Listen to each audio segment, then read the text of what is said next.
اس لیے وہ جو کہتی وہی کرتے۔ جب بھی سریا دعا کے ساتھ برا سلوک کرتی انہیں بہت برا لگتا اور پچھتاتے کہ کاش دوسری شادی کبھی نہ کی ہوتی، اور انہیں اپنی بیوی پر شدید غصہ آتا۔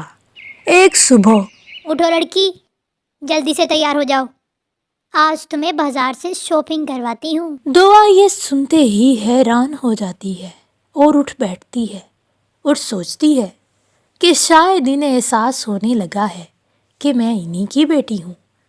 دعا جلدی سے تیار ہو جاتی ہے اور اپنی ماں کے ساتھ بازار چلی جاتی ہے۔ بازار جا کر ستیلی ماں اسے وہیں چھوڑ کر خود واپسی کا راستہ ناپتی ہے۔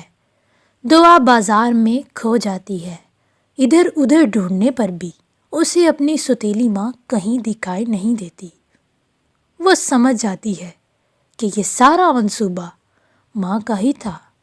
وہ سارا دن ادھر ادھر بھٹکتی رہتی ہے۔ او خدایا، میں تھک چکی ہوں اور بھوک کے مارے برا حال ہے، میری مدد فرما خدایا۔ تھوڑی دیر چلنے کے بعد دعا کو ایک چھوٹا سا ہوٹل دکھائی دیتا ہے جہاں پر آدمی عورت سے کچھ کہہ رہا ہوتا ہے۔ فاطمہ، جلدی سے پلاؤ کا ایک اور پتیلا تیار کرو، گاہک بڑھ رہے ہیں۔ احمد، میں اتنی جلدی نہیں بنا سکتی، اس میں کم از کم 1 گھنٹہ لگے گا۔ دعا ان دونوں کی باتیں سن رہی ہوتی ہے، فوراً سے ان کے پاس جاتی ہے اور کہتی ہے، اگر آپ مجھے ایک وقت کا کھانا دیں تو میں آپ کی مدد کر سکتی ہوں، میں 15 منٹ میں پلاؤ بنا سکتی ہوں۔ کیا سچ میں؟ اچھا ٹھیک ہے، تم جلدی سے کام شروع کرو۔ دعا بڑے سارے پتیلے میں پلاؤ بنانے لگتی ہے اور 15 منٹ کے اندر ہی پلاؤ تیار کر لیتی ہے۔ پلاؤ کی اتنی مزیدار خوشبو پورے بازار میں موجود لوگوں کی توجہ کا مرکز بنتی ہے اور ہوٹل پر لوگوں کی بھیڑ لگنے لگتی ہے۔ فاطمہ، جلدی سے گاہکوں کو سرو کرو۔ ٹھیک ہے، لیکن اس لڑکی کو کھانا دیں، بیچاری بہت بھوکی لگتی ہے۔ من دعا کو پیٹ بھر کر کھانا کھلاتا ہے اور پھر اس سے کہتا ہے، بیٹی تم کون ہو؟ بہت اچھا کھانا بناتی ہو۔ میں گھر سے نکالی گئی ہوں، میں اس ستم گھر میں واپس نہیں جانا چاہتی۔ کیا میں آپ کے ہاں نوکری کر سکتی ہوں؟ ارے کیوں نہیں، ہم دونوں میاں بیوی کے ہاتھ میں وہ ذائقہ ہی نہیں جو تمہارے ہاتھ میں ہے۔ تم کھانے میں ایسا کیا ملاتی ہو؟ یہ میری دادی کی سیکرٹ ریسپی ہے، ایسے نہیں بتاؤں گی۔ دونوں ہنسنے لگتے ہیں۔ شریعہ، دعا کہاں ہے؟ تمہارے ساتھ ہی تو گئی تھی۔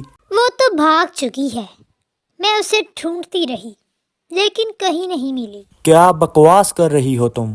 میں بکواس نہیں کر رہی، ایسا ہی ہے، تمہاری بیٹی ہے، تم جانو اور وہ جانے۔ دعا کے بابا چپ رہتے ہیں لیکن انہیں سریا پہ بے حد غصہ آتا ہے۔ اگر یہ شریعہ جھوٹ بول رہی ہوئی تو میں اس کو اس کی سزا بہت بڑی دوں گا۔ بہت سے دن بیت جاتی ہیں، پھر ایک دن آتا ہے جب دعا کے ماں بابا اسی ہوٹل میں کھانا کھانے آتے ہیں۔ دعا کھانا لے کر آتی ہے اور اپنے بابا کو دیکھ کر وہیں ٹیبل کے پاس رک جاتی ہے۔ دعا بیٹی، تم یہاں؟ ارے تم تو بھاگ۔ بکواس بند کرو شریعہ اور یہاں سے دفع ہو جاؤ، میں تمہیں ابھی کے ابھی طلاق دیتا ہوں۔ اپنے نافرمان بیٹے کو اپنے ساتھ لو اور نکل جاؤ میرے گھر سے، اور آئندہ اگر میرے سامنے آئی تو میں تمہیں اپنے ہاتھوں سے مار ڈالوں گا۔ چلی جاؤ یہاں سے۔ یا ہاتھ جوڑ کر معافی مانگنے لگتی ہے۔ مجھے معاف کر دو، خدا کے لیے مجھے معاف کر دو، میں نے یہ سب جان بوجھ کے نہیں کیا، پلیز معاف کر دو مجھے۔ سریا بہت منت سماجت کرتی ہے لیکن دعا کے بابا اس کی ایک نہیں سنتے اور اپنی بیٹی کو لے کر وہاں سے چلے جاتے ہیں۔ مجھے معاف کر دو میری بچی، مجھے اس عورت نے اندھا کر رکھا تھا۔ میرا سب کچھ تمہارا ہے، تم اب اس گھر میں رہو گی اور کالج بھی پورا کرو گی۔ کیا تم خدا کے لیے مجھے معاف کر دو گی؟